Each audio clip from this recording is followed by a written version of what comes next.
बिस्मिल्लाहिर्रहमानिर्रहीम। अस्सलाम वालेकुम नाज़रीन, खबरें गर्दिश कर रही हैं कि वफाकी काबीना ने स्टेट बैंक ऑफ पाकिस्तान को मजीद खुद मुख्तियार बनाने के नाम पर सिफारिशात मंजूर की हैं, मगर हकीकत यह है कि इस फैसले की आड़ में PTI हुकूमत स्टेट बैंक को IMF के हवाले करने जा रही है। अगर ऐसा हुआ तो उसके नताइज कितने भयानक निकलेंगे, हमारे वतन अजीज के साथ क्या खेल खेला जाएगा, इस अहम तरीन मौजू को समझने के लिए आपको आलमी शैतानों की जानिब से बनाए गए बैंकिंग निजाम को समझना होगा। नाज़रीन, दुनिया में किस मुल्क पर किस बैंक का कितना कर्जा है, बैंकिंग निजाम क्यों कायम किया जाता है, बैंकिंग निजाम हमें किस तरह गुलाम बनाने की प्लानिंग करता है, आज इस व्लॉग में आपको इन अहम तरीन मालूमात से आगाह करेंगे। मगर आगे बढ़ने से कबल अगर आपने हमारे चैनल को अभी तक सब्सक्राइब नहीं किया तो बराए करम हमारे चैनल को सब्सक्राइब कर दीजिए, वीडियो को लाइक और साथ ही नीचे दिए गए कमेंट सेक्शन में अपनी कीमती राय का जरूर इजहार कीजिएगा। नाज़रीन, आइए दुनिया के सबसे पहले मरकजी बैंक यानी बैंक ऑफ इंग्लैंड से आगाज करते हैं। बैंक ऑफ इंग्लैंड का कयाम न्यू वर्ल्ड ऑर्डर या एक शैतानी आलमगीर हुकूमत के कयाम का संगे बुनियाद था। नाज़रीन, बैंक ऑफ इंग्लैंड दुनिया का पहला मरकजी बैंक था जिसका कयाम 1694 में अमल में लाया गया। बैंक ऑफ इंग्लैंड के कयाम के साथ ही पूरी दुनिया को गुलाम बनाने के मंसूबे पर अमल का बाकायदा आगाज हुआ।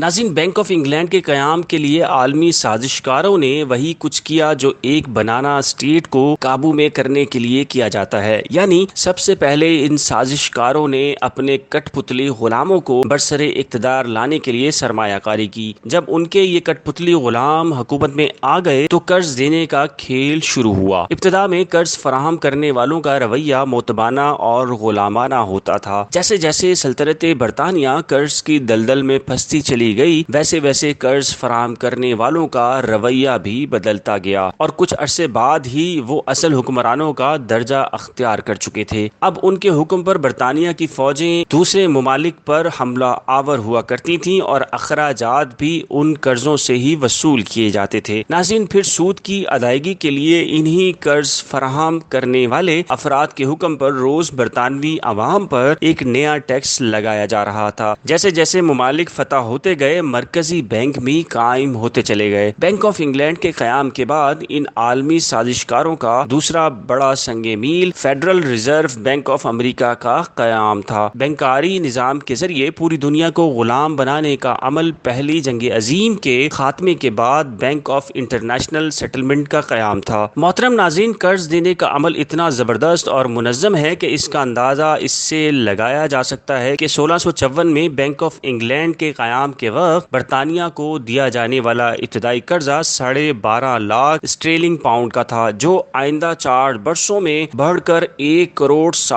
पाउंड पर पहुंच गया। नाज़रीन, 1815 में बैंक ऑफ इंग्लैंड के कयाम के तकरीबन 20 साल के अरसे में इसकी मालियत 88.50 करोड़ पाउंड तक पहुंच चुकी थी। इसके बाद जो कुछ भी हुआ वो एक खुदकार अमल था। इस वक्त सूरत हाल ये है कि दुनिया के सारे ही ममालिक कर्जों की दलदल में फंसा दिए गए हैं और ये सारे ममालिक इन मुल्कों में मरकजी बैंकों के जरिए कंट्रोल किए जा रहे हैं। बरतानिया, अमेरिका, रूस, चीन, जापान, सऊदी अरब, गर्ज आप किसी मुल्क का नाम ले लें, खोज लगाएं तो पता चलता है इतना भारी भरकम नाम है, इतना ही ज्यादा कर्ज में डूबा हुआ। नाज़रीन, अगर बात की जाए कि किस मुल्क पर कितना कर्जा है तो हम आपको बताते चलें, इस वक्त बरतानिया पर कर्जे की मालियत 2.13 ट्रिलियन स्टेरलिंग पाउंड, अमेरिका पर कर्जे की मालियत 25.3 ट्रिलियन डॉलर, चीन पर 35.35 ट्रिलियन यॉन, जापान पर 1052 ट्रिलियन यान, सऊदी अरब पर 219 अरब डॉलर और रूस पर 13.674 ट्रिलियन रूबल हैं। बैंक ऑफ इंग्लैंड के कयाम के बाद इनकलाब फ्रांस, इनकलाब रूस, अमेरिका में सिविल वॉर, पहली और दूसरे जंग अजीम समेत वो सब कुछ मुमकिन हो गया था जो दुनिया को गुलाम बनाने के लिए जरूरी था। नाज़रीन, अब आइए बात करते हैं मुल्क पाकिस्तान के बैंक यानी स्टेट बैंक ऑफ पाकिस्तान की, जो सिर्फ नाम का सरकारी बैंक है मगर इसका कंट्रोल निजी अफराद के हाथ ही में है और ये भी गैर मुल्की आकाओं के इशारे पर पाकिस्तान में वही खेल खेलता है जो बैंक ऑफ इंग्लैंड ने बरतानवी अवाम के साथ खेला था। तो अक्सरियत मानने से ही इनकार कर देती है और चंद अफराद जो उसे तस्लीम कर लेते हैं वो हैरत का इजहार करते हैं। नाज़रीन, स्टेट बैंक का क़याम पाकिस्तान के क़याम के बाद किसी भी इदारे को कायम करने का पहला अमल था। 12 मई 1948 को स्टेट बैंक ऑफ पाकिस्तान के क़याम के लिए ऑर्डिनेंस जारी किया गया, जिस पर जून में अमल दरामद हुआ और स्टेट बैंक ने बाकायदा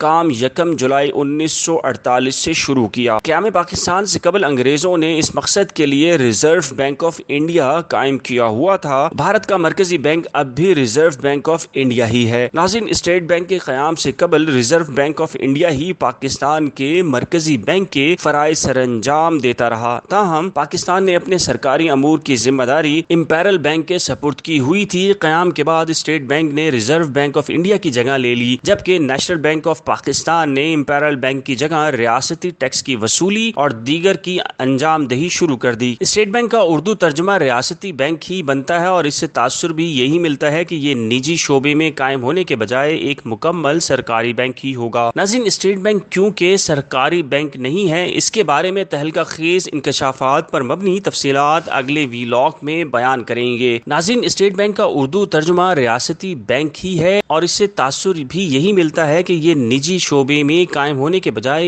एक मुकम्मल सरकारी बैंक ही होगा। स्टेट बैंक क्यों कर सरकारी बैंक नहीं है, इसके बारे में तहलका खेज इंकशाफात पर मबनी तफसीलात अगले वीलॉग में बयान करेंगे। उम्मीद है आपको हमारी ये वीडियो पसंद आई होगी। इस वीडियो को लाइक कीजिए, चैनल को सब्सक्राइब, बेल आइकन को लाजिम प्रेस कीजिएगा। साथ ही अपनी कीमती राय नीचे कमेंट सेक्शन में जरूर दीजिएगा। एक नई वीडियो के साथ जल्द हाजिर होंगे, तब तक के लिए खुदा हाफिज।